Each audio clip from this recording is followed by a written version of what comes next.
Ford met up with Kirko at his fabricating shop and discovered the passion behind his knife-making trade. Well, it all started my passion for hunting. Montana native Scott Kirko of Howling Forge handcrafts unique tactical knives.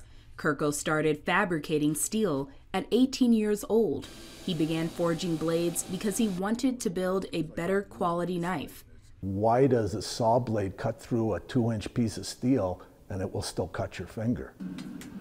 But a knife, when you're using on an animal, it doesn't. It gets dull very quick. So that's how I got involved in it, saying there can be a better knife.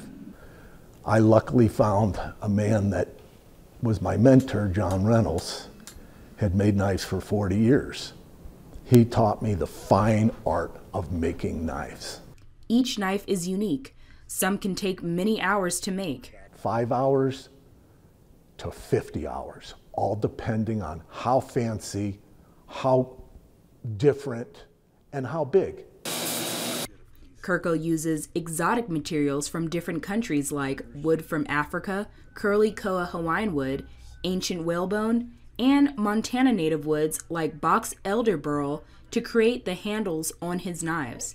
But everything has part of me in it. Kirko built his own forge, reaching up to 1900 degrees. Kirko customized an old trip hammer used to press the steel to the specific shape he wants. To make a knife is not work in my eyes. It's a love. It's a passion. It's not work. Work is something you don't always enjoy. This is something I enjoy.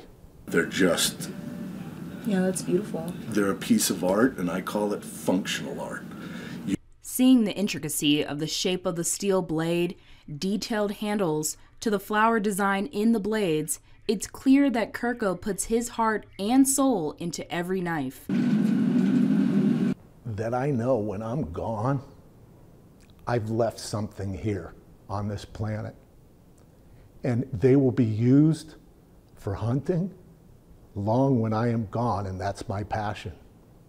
In Helena, Lindsay Ford, MTN News.